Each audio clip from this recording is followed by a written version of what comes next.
das listas, na antiguidade das listas das cadeiras que têm listas com pedido de sustentação oral, apregou para julgamento de relatoria do ministro Gilmar Mendes a lista número 13 de 2019, de 8 de agosto.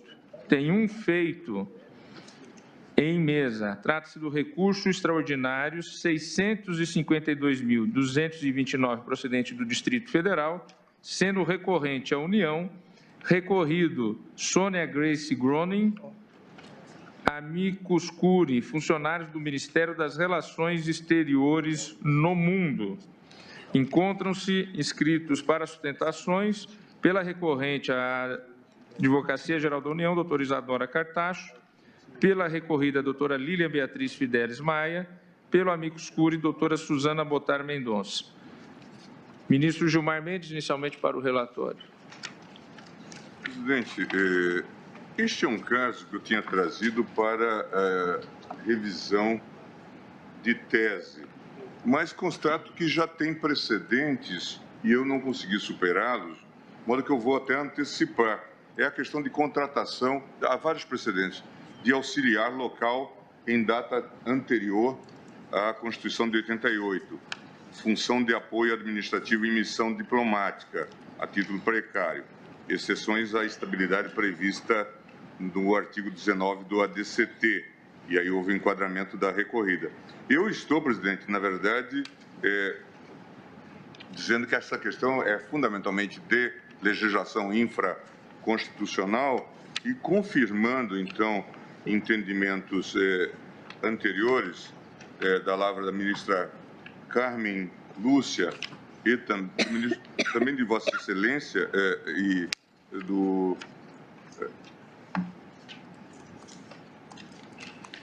da ministra Ellen Grace, também do ministro Marco Aurélio, eu estou entendendo que a matéria está na esfera da estrita legalidade e, por isso, não vislumbrando questão constitucional e, por conseguinte, não existência de repercussão geral, eu estou me manifestando pelo não conhecimento do recurso extraordinário.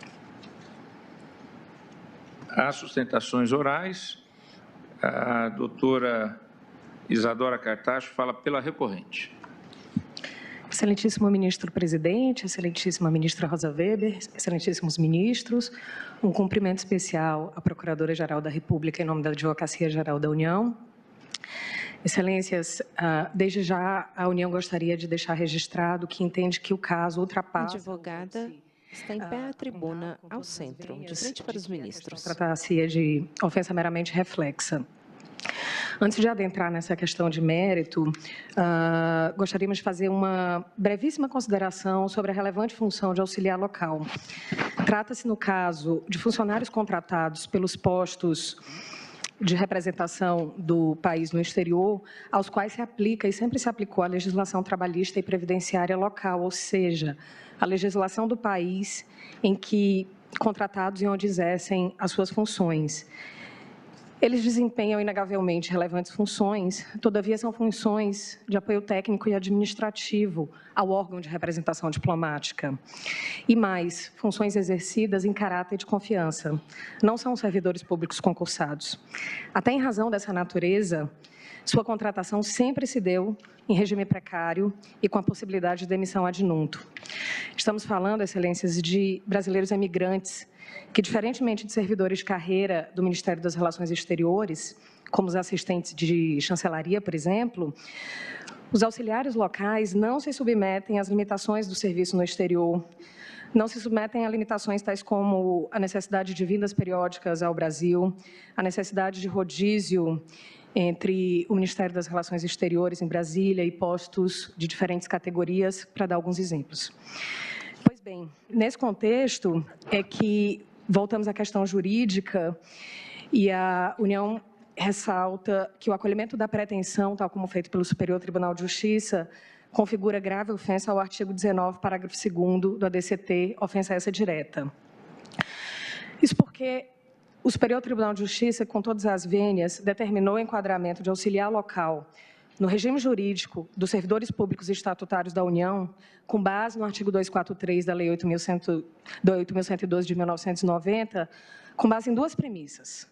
A primeira, no fato dos auxiliares locais serem empregados públicos, e a segunda, por contarem com mais de 5 anos na data de 5 de outubro de 88. Nós entendemos, todavia, que o acórdão recorrido ignorou por completo uma fase imprescindível e anterior à análise desse pleito.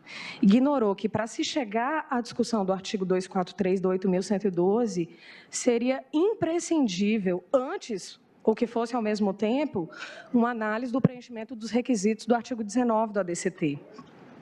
Excelências, não há servidor público estatutário, não há cargo estatutário sem estabilidade, já que a estabilidade é justamente um dos atributos essenciais do cargo estatutário. E a estabilidade se adquire ou pelo cumprimento do estágio probatório, após os 3 anos, ou, excepcionalmente, pela regra do artigo 19 do ADCT.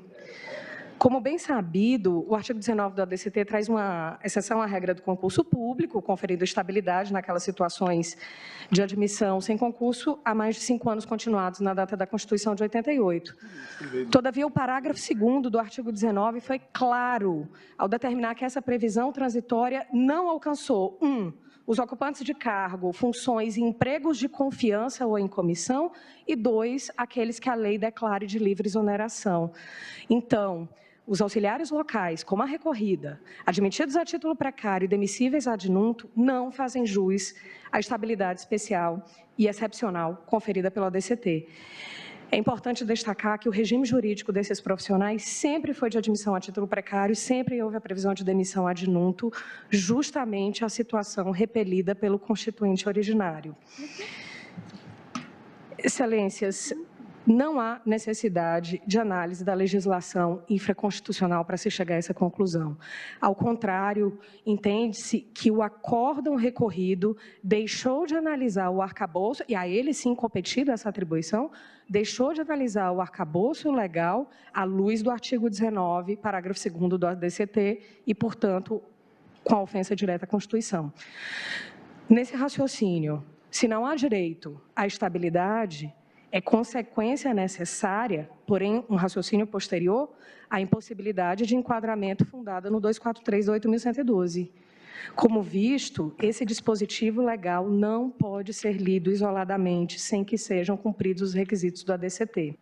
Ou seja, mesmo nos casos em que o pleito de enquadramento diz respeito a servidores regidos pela CLT, não fica afastada a necessidade de cumprimento dos requisitos do artigo 19, inclusive o seu parágrafo 2º, que traz expressamente o emprego de confiança e o de livre exoneração como exceção à regra do CAPT. Excelências, tanto a aplicação do 243 do 8.112 não pode ficar isolada do artigo 19 do ADCT, que o seu parágrafo 7º dispõe expressamente que os servidores que não preenchessem os requisitos do ADCT poderiam ser exonerados mediante indenização.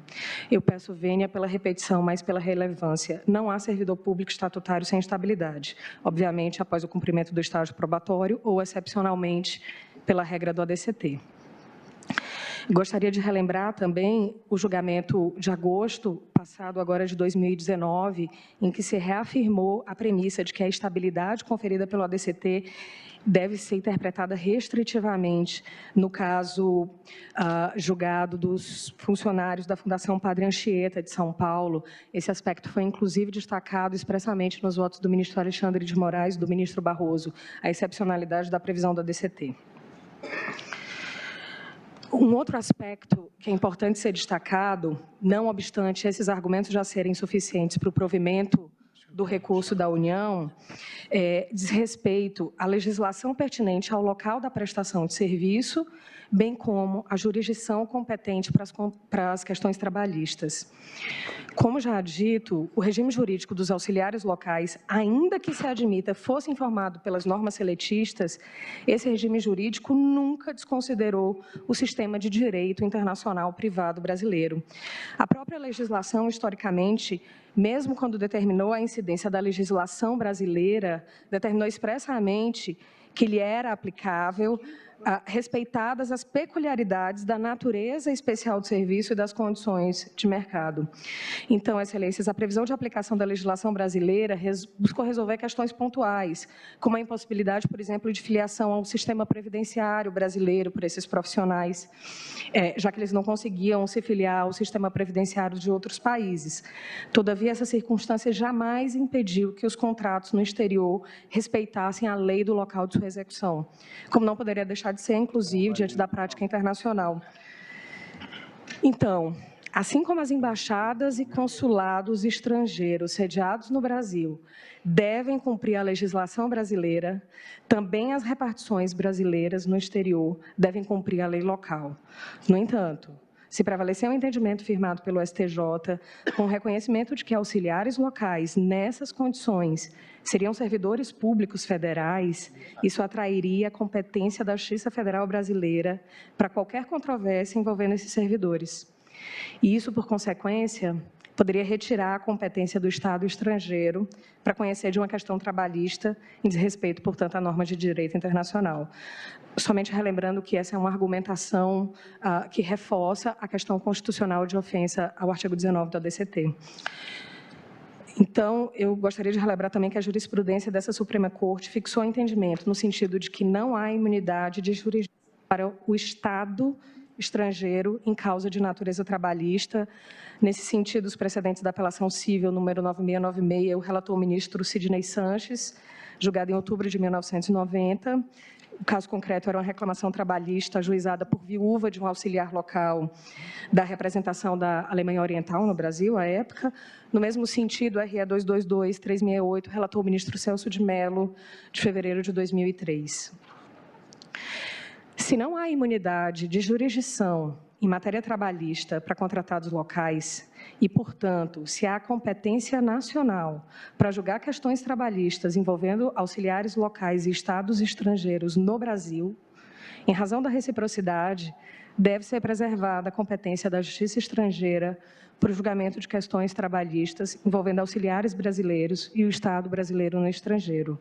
Entendimento em sentido contrário, além da ofensa ao princípio da reciprocidade, significaria conferir essa interpretação ao direito com efeitos extraterritoriais, o que igualmente não pode ser acolhido. Por fim, é importante destacar um significativo impacto que a resolução dessa questão pode trazer. Em primeiro lugar, o enquadramento, nesse momento, de auxiliares locais como servidores públicos estatutários, os garantiria gozar dos benefícios previdenciários pelo regime próprio de previdência social, mesmo sem nunca terem contribuído para esse regime. Em outro aspecto, em termos financeiros, os impactos também são consideráveis. Seguindo informações do Ministério das Relações Exteriores, se tomarmos como parâmetro, por exemplo, o cargo de assistente de chancelaria, por enquadramento, esse parâmetro, estima-se que os pagamentos previstos durante uma carreira toda por auxiliar local chegue a cerca de R$3 milhões por enquadramento. Se forem somados os 102 auxiliares locais, que não é a totalidade deles, mas somente os admitidos contratados até 6 de outubro de 1983, os 5 anos do advento da Constituição, chegar-se a um custo total, considerando salários e aposentadorias, isso sem encargo de correção, juros, etc., de cerca de $270 milhões, seria um impacto total. Diante desses argumentos, Excelências, pugna a Advocacia Geral da União pelo provimento do recurso extraordinário, a reforma do acórdão recorrido, a fim de que seja declarado, no caso, a inexistência de direito à estabilidade e, portanto, a impossibilidade de enquadramento no regime jurídico da Lei 8.112. Subsidiariamente, por força do princípio da eventualidade, na remota hipótese de essa Suprema Corte entender em sentido contrário, a União pugna para que esse enquadramento se restrinja aos servidores que estavam na data da promulgação de 88, em exercício há pelo menos 5 anos. Muito obrigada. Convido agora a assumir a tribuna. Assume a presidência o vice-presidente Luiz Fux. Excelentíssimo presidente, excelentíssimos ministros, excelentíssimo representante do Ministério Público, nobres advogados, colegas. A advogada está em pé na tribuna, de frente para os ministros. A colega advogada da União, porque a informação que foi prestada na tribuna não é verdadeira. Os auxiliares locais não foram sempre regidos pela lei do local da contratação. Não. Os auxiliares locais são, sim, regidos pela lei do local da contratação apenas a partir de 2006, quando houve a publicação da Lei 11.440, e foi instituído, inclusive, a carreira de oficial de chancelaria, de auxiliar de chancelaria. Antes disso, excelências, os auxiliares locais desempenhavam nos postos de representação no Brasil e no exterior papéis de grande relevância. Sim, e essas pessoas, a princípio, como o caso da minha cliente, senhora Sonja Grace Gruni, ela foi contratada pelo regime ad nutum, como a contratação dela foi ad nutum. À época, a legislação previa que a contratação era ad nutum. Excelências, eu peço desculpa, mas eu vou ter que entrar na legislação infraconstitucional. Tá? Pois bem, a Lei 3.917, que foi a lei da contratação dela, foi posteriormente revogada. Ela foi revogada pela Lei 7.501, que revogou expressamente a totalidade da Lei 3.917 e criou um capítulo especial para os auxiliares locais. É importante salientar que a Lei 7.501, ela instituiu o regime jurídico dos funcionários do Serviço Exterior Brasileiro. E esse capítulo 5 dispôs, no artigo 65, da seguinte forma: além dos funcionários do Serviço Exterior, integram o pessoal dos postos no exterior, auxiliares locais, admitidos na forma do artigo 44, de 14 de julho de 1961. O que significa isso, excelências? O artigo 44 foi revogado por essa mesma lei.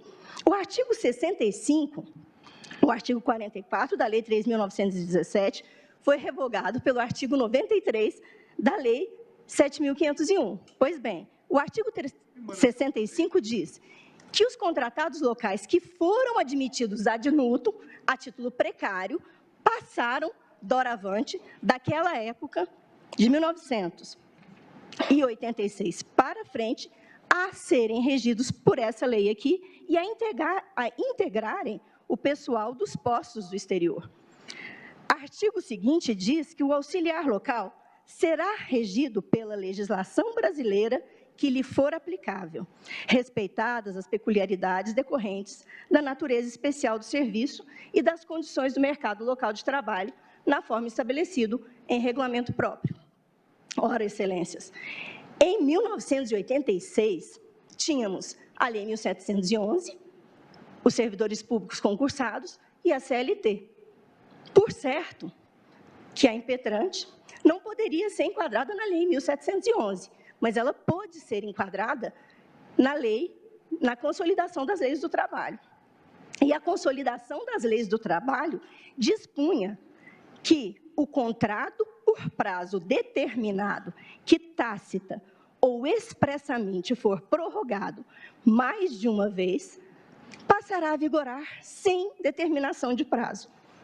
Em 1986, a minha cliente já servia o Brasil no exterior por 9 anos ininterruptos. Muito bem. Ela passou a ser regida pela legislação brasileira, pela CLT. Posteriormente, 2 anos depois, veio a Constituição Federal, que, no artigo 19, trouxe a estabilidade extraordinária aos trabalhadores que prestavam serviços à União por mais de 5 anos. Pois bem, excelências, em 1988, ela já tinha mais 2 anos prestando serviço, ou seja, ela prestava serviços para a União há 11 anos. O contrato de trabalho dela foi prorrogado 11 vezes. Logo, não há que se falar em precariedade e em subsunção ao parágrafo 2º do artigo 19. Não, ela foi abarcada pelo caput do artigo 19 e teve direito, sim, à estabilidade extraordinária.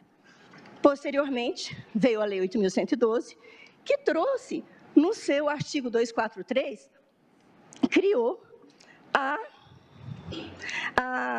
transformou, né, os servidores públicos em servidores públicos todos aqueles que prestavam serviços para a União, sendo a única exigência do artigo 243 que os contratos de trabalho desses servidores fossem por prazo indeterminado.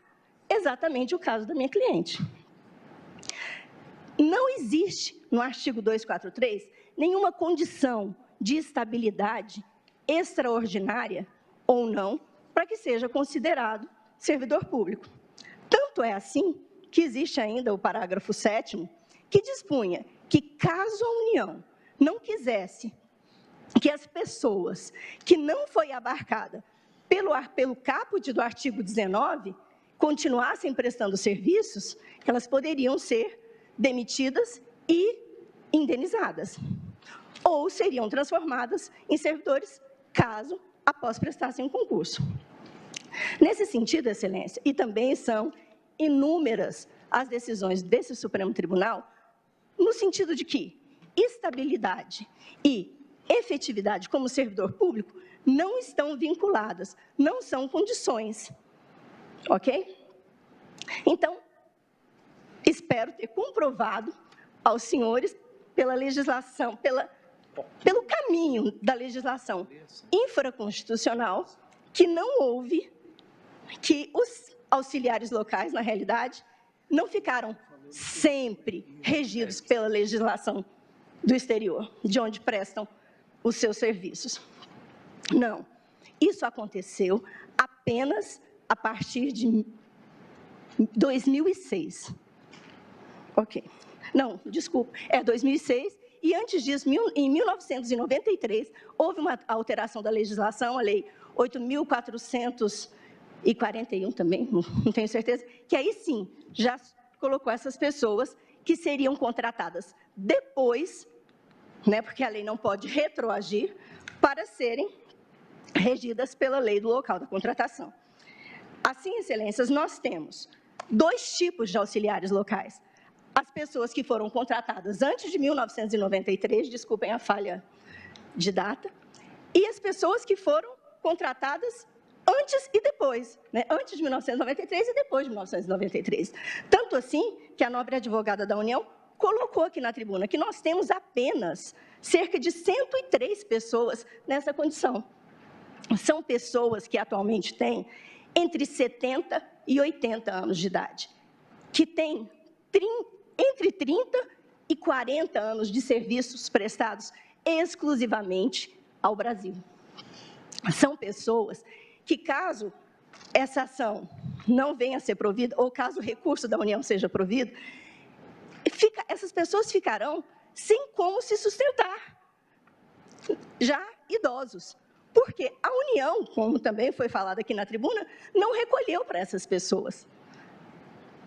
Logo, se o Brasil, se esse nobre Supremo Tribunal fechar os olhos para a situação de apenas essas 102 pessoas, nós estaremos negando o reconhecimento a serviços prestados à União, nobres serviços, estaremos negando, estaremos negando o direito à dignidade da pessoa humana dessas pessoas e vamos estar deixando que elas se virem ao alvedrio da sorte, né, já na velhice. E quanto ao impacto financeiro, acredito eu que os números não estão corretos também, Excelências. Por quê? Porque essas pessoas trabalharam, essas pessoas receberam. Logo, quando elas forem receber, elas não vão receber a totalidade, elas vão receber a diferença do que elas tinham direito de receber como servidores públicos, com o que elas já receberam como auxiliares locais. Nesse sentido, Excelências, agradeço, peço que mantenham a decisão do nobre relator para que não seja sequer conhecido o recurso da União. E, caso assim, não entendam vossas excelências, que o recurso não seja provido e que, por consequência, seja reconhecido que os auxiliares locais, contratados há mais de 5 anos, quando da edição da Constituição Federal, foram beneficiados pela estabilidade extraordinária do caput do artigo 19 do ADCT e também pela efetividade do artigo 243 da Lei número 8.112, para se tornarem servidores públicos estáveis e efetivos. As demais falas da nobre advogada são aplicáveis atualmente. Estamos tratando de casos de pessoas antigas, de pessoas mais velhas, cuja legislação é essa legislação antiga, como eu citei. Agradeço a atenção de vocês, muito obrigada. Eu convido para assumir a tribuna a doutora Suzana Botar Mendonça, que falará pelo Amicus Curiae, que é uma associação específica, né, dos servidores funcionários do Ministério das Relações Exteriores no mundo.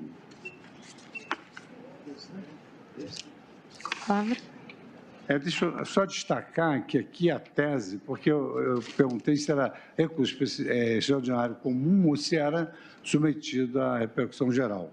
Então, aqui é submetido à repercussão geral, e a tese que se pretende é direito de brasileiro contratado no exterior como auxiliar local antes da Constituição Federal de 1988 ter o mesmo regime jurídico estabelecido pela Lei 8.112, tal como prevê a Constituição para quem já estava há 5 anos no exercício de serviços sem concurso. Então, esse é o objetivo do recurso extraordinário da União, que não pretende estender esse regime jurídico a esses brasileiros contratados no exterior com auxiliar local. Aí, Vossa Senhoria, doutora Suzana, pode iniciar a sua sustentação. Excelentíssimo senhor presidente, ministro Luiz Fux, no exercício da presidência do Supremo Tribunal Federal, excelentíssimos senhores ministros e excelentíssimas senhoras ministras, nobres colegas, ilustríssima representante do Ministério Público, Raquel Doge, a quem eu cumprimento e parabenizo pelos serviços prestados ao Estado brasileiro. Boa tarde. A advogada está em pé à tribuna, São dos no centro. De forma imediata, como já foi aqui destacado, abrange um pequeno e residual grupo de trabalhadores e trabalhadoras que há décadas prestam serviços nas embaixadas e nos consulados do Brasil no exterior e que vivem numa situação, no mínimo, sui generis no serviço público federal. Foram jogados em um verdadeiro limbo jurídico pela administração pública brasileira. Mas antes das fartas razões legais que pretendo nessa tribuna expor, cumprindo o papel de amicus curiae pela Associação dos Servidores dos Funcionários do Ministério das Relações Exteriores, é preciso uma certa contextualização, que não deixa de ter conteúdo jurídico. Afinal, como os grandes filósofos já notaram, tal qual Aristóteles, 300 anos antes de Cristo, em sua obra Ética Nicômacos, a justiça não se limita ao justo legal. E para nós juristas, o sistema jurídico não é só feito de leis. Isso não importa dizer que a legalidade deva ser ignorada. Em tempos sombrios de desrespeito insolente e sem escrúpulos das leis, e dentro da própria casa do judiciário, já se diz hoje que é admirável o magistrado ou a magistrada que respeita a lei. Em verdade, a subsunção à legalidade é o primeiro critério para atendimento da justiça, mas a ela não se limita. E o que seria, então, a justiça, excelências? Por certo que não tenho a pretensão ou, na realidade, a capacidade de, em apenas 15 minutos, esgotar um tema que provoca o pensamento humano ocidental há mais de 2 milênios. Mas é, sim, possível algumas reflexões. Pelo pensamento do notório filósofo grego citado, a justiça reclama mais do que o legalmente justo, mas também não se confunde com uma verdade natural e imutável, tal qual proposto por séculos depois pela teoria justnaturalista. Já pelos paradigmas contemporâneos, que também bebe das fontes aristotélicas, a justiça é animada, dinâmica e sempre circunscrita a um contexto histórico, social, político, cultural e, por isso, dele jamais poderá ser desconectada. Essa abertura e relatividade, diferentemente do que se pode imaginar, não importa na falta de racionalidade ao direito. É possível reconhecer que o direito, na complexa modernidade, como prática hermenêutica, extrapola os limites do paradigma justpositivista, mas sem abandonar a justiça ou mesmo a razão. A correção do ato injusto, Excelência, seja ele resultado do convívio social ou, muitas das vezes, até mesmo das próprias leis, exige do magistrado muito além da melhor aplicação do preceito legal genérico ao caso concreto, que, por diversas vezes, não lhe socorrerá. O sistema jurídico, quer alguns queiram ou não, é um sistema incongruente, falho, lacunoso e, como produto da humanidade, é imperfeito. Algo que se tornou notório pelas novas tecnologias, que escancaram de vez as entranhas dos poderes da República, caindo por terra o mito do legislador racional. Na frase que ficou famosa por Otto von Bismarck, os cidadãos não poderiam dormir tranquilos se soubessem como são feitas as salsichas e as leis. Talvez nós, brasileiras e brasileiras, já não temos mesmo tido boas noites de sono. E aí que se revela simultaneamente a grandeza e a complexidade do papel do intérprete, operador do direito, em especial de vossas excelências magistrados. Nas palavras do professor Eduardo Carlos Bianca Bittar, não existe o sentido jurídico de modo fixo, isolado e permanente, tomado como verdade ôntica ou semântica. E isso porque o sentido jurídico é um campo de disputas em jogo permanente de relações de interesse fundadas em pretensões de justiça, tramada nas bases de argumentos, fontes jurídicas e provas jurídicas. Assim, a decisão judicial do caso concreto, tendo como norte a justiça, deve imprescindivelmente ser galgada em critérios legais, lógico-formais e racionais, evitando-se assim o decisionismo e o arbítrio jurisdicional, mas sem ignorar, excelências, todos os atores e outros elementos que compõem a complexa máquina do sistema jurídico para a melhor solução dos conflitos de nossa sociedade, que é plural, diversa e carregada de contradições, assim como o direito, mas que deve ter como centrais os valores democráticos e de respeito à dignidade da pessoa humana. Em certeza de que essa Corte cumprirá a sua missão de realizar a justiça nesse caso, a Flex, também no seu papel, traz nessa tribuna os necessários conteúdos legais, mas também contextuais, que dialogam para a melhor construção do direito no caso concreto. Embora, sob uma perspectiva, possa-se dizer que o impacto da presente decisão é bem delimitado, como posto aqui nessa tribuna, tratando-se de uma situação de fato específica, a realidade é que a decisão que este Supremo Tribunal Federal vir a tomar hoje é de uma magnitude incomensurável, porquanto os efeitos repercutirão de maneira determinante sobre a vida dessas pessoas. Estas brasileiras e brasileiros, em sua maioria esmagadora, como destacado pela minha nobre colega, em maioria de idade avançada e até hoje, muitos ainda em serviço nas embaixadas brasileiras no exterior, aguardam há décadas por solução do limbo jurídico a que foram submetidos pela administração pública, que nunca lhes reconheceu a condição de servidores públicos federais, mas tampouco lhes aplicou a legislação local, como foi aqui defendido, tal qual alegava o Itamaraty também nas razões dos autos. O Estado brasileiro, simultaneamente, negou durante décadas aos locais o reconhecimento da aplicação da Lei Pátria, mas, curiosamente, em território estrangeiro, sempre se rogou de sua imunidade diplomática para se escusar do pagamento de tributos trabalhistas e previdenciários. Exemplo disso é que o Tribunal de Contas da União, em auditoria, verificou que as embaixadas brasileiras, em flagrante violação à legislação federal, não recolheu tempestivamente as contribuições previdenciárias, seja pelo sistema previdenciário local, seja pelo brasileiro, em grave prejuízo a esses trabalhadores. Então, a alegação de que esses trabalhadores não recolheram contribuição previdenciária não foi de sua responsabilidade, mas sim do próprio Estado brasileiro, que, mesmo na qualidade de auxiliares locais e não de servidores, deixou de fazer o recolhimento da contribuição.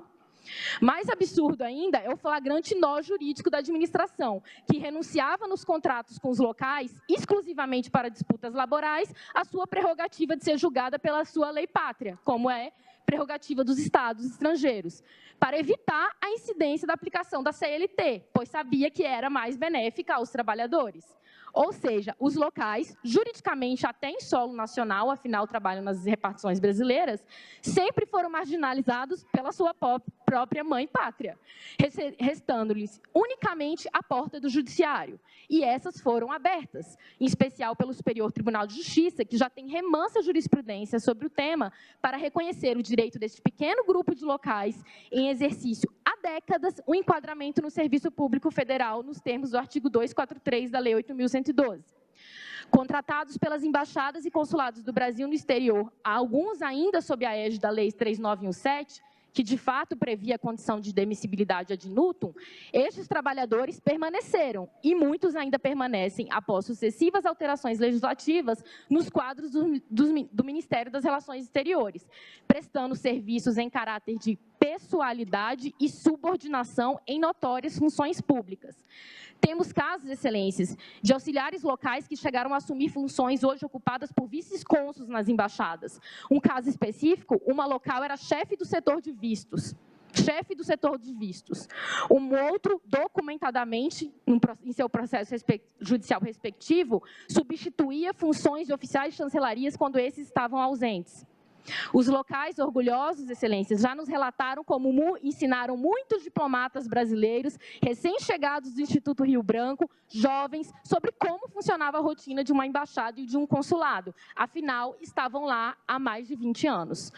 Outra auxiliar local foi a chefe do setor cultural de uma embaixada e organizava as exposições, enfim, todas as atividades culturais da embaixada do Brasil no exterior. E vemos que a AGU alega que são meros contratados locais, descartáveis ad nutum. Ora, excelências, como poderia, sim, em qualquer cenário, subsistir essa descabida e injusta alegação de que esses trabalhadores que prestaram tamanho serviço ao Estado brasileiro, alguns em exercício há quase 40 anos no serviço público, seriam contratados locais demissíveis ad nutum de título precário? Quem está no serviço público há 40 anos precariamente? Meros contratados locais? É certo que a legislação não nos dá uma resposta fácil e simples, caso contrário, não teríamos alcançado a mais alta corte do país para discutir este tema. Mas aqui, excelências, voltando-se à lógica aristotélica, com a jurisprudência, isso é, na aplicação prática do direito pela faculdade da prudência, pode-se, a partir do justo legal, chegar à finalidade última de justiça e sem qualquer malabarismo. Afinal, a análise da legislação infraconstitucional demonstra que os auxiliares locais deveriam ter sido absorvidos pelo regime estatutário, na medida em que a aludida lei que previa a admissibilidade ad nutum foi integral e expressamente revogada pela Lei 7.501 de 86, que previu a aplicação da lei brasileira. Se não havia dúvidas de que era aplicável a legislação brasileira à época, excelências, não havia possibilidade de outro regime a esses trabalhadores que senão a CLT. E, por isso, muitos locais, inclusive, pediram à época o reconhecimento com vínculo trabalhista na Justiça do Trabalho e assim lograram êxito. Ocorre, excelência, que com a criação do regime jurídico único, em 1990, pela Lei 8.112, esses trabalhadores, pelo artigo 243, deveriam ter sido enquadrados, na medida em que tal dispositivo legal submeteu a este regime, na qualidade de servidores públicos, todos os empregados dos poderes da União, que à época de sua edição eram regidos pela CLT, transformando seus empregos em cargos públicos. A legislação é clara, exceto aqueles cujos contratos eram de tempo determinado. Os empregos dos locais, que já muito não eram de tempo determinado, contratados pelo Estado brasileiro e não em caráter mais temporário, deveriam assim ter tido seus empregos transformados em cargos públicos. Se não há legítimo fator de descrime para tratamento desigual em relação aos demais empregados públicos da época que eram residentes no Brasil, os quais permaneceram no serviço público, mesmo sem preencher os requisitos constitucionais necessários à aquisição da estabilidade do 19 da DCT, e se tornaram servidores públicos.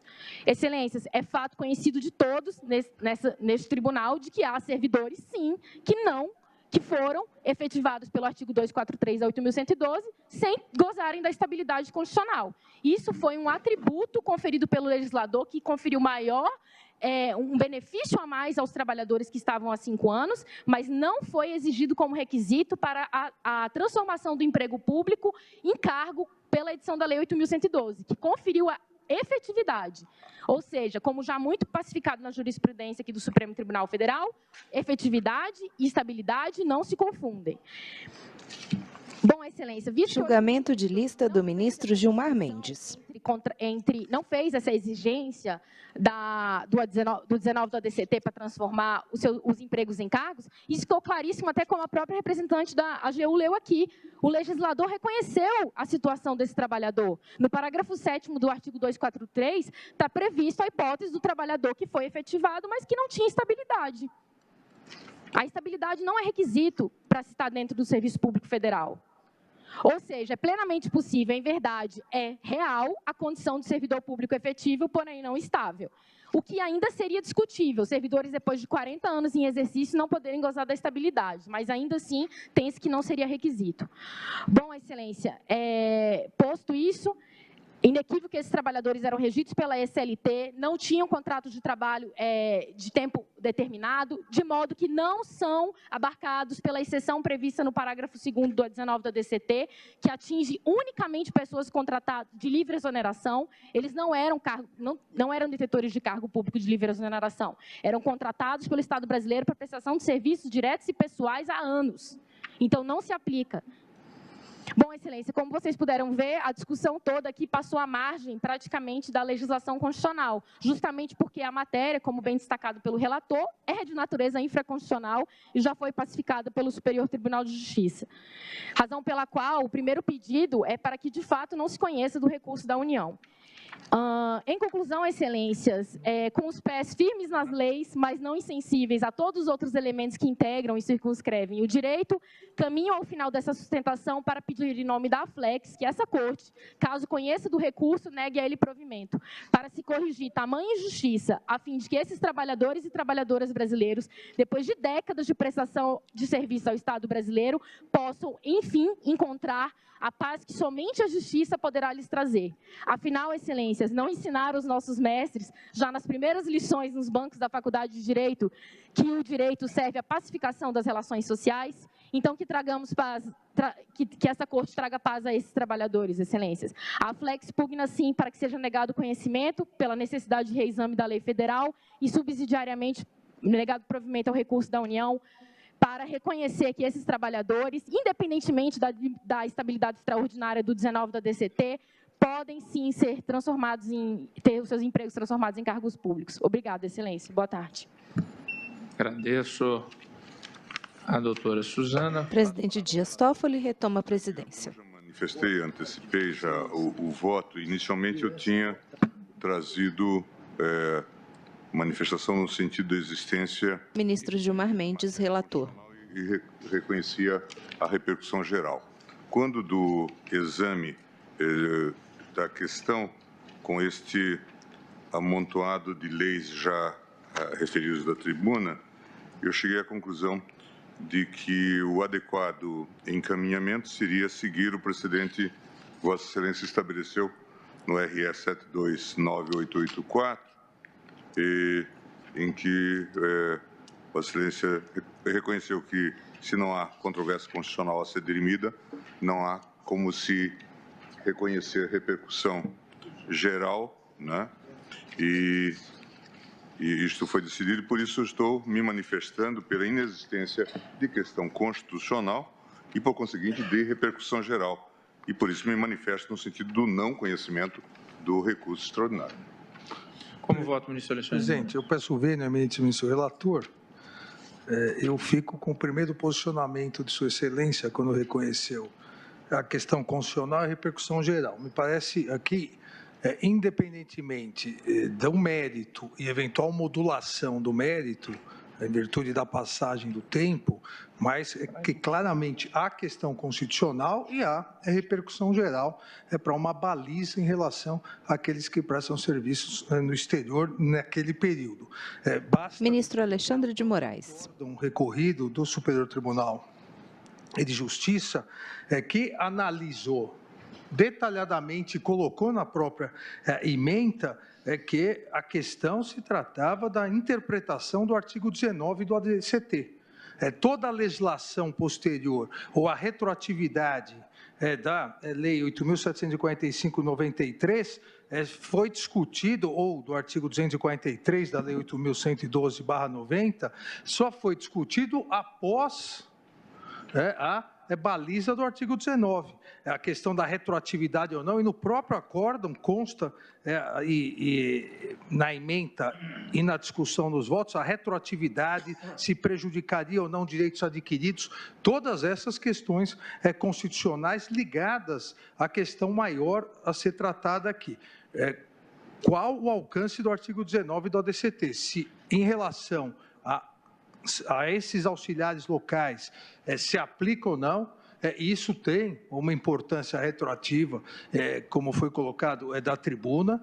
Pode ou não, em razão do mérito, se discutir uma eventual modulação, mas me parece com a devida vênia que a questão constitucional existe, artigo 19 do ADCT, e com repercussão geral, em virtude de se tratar de uma questão que envolve todo o serviço diplomático naquele período praticado no exterior.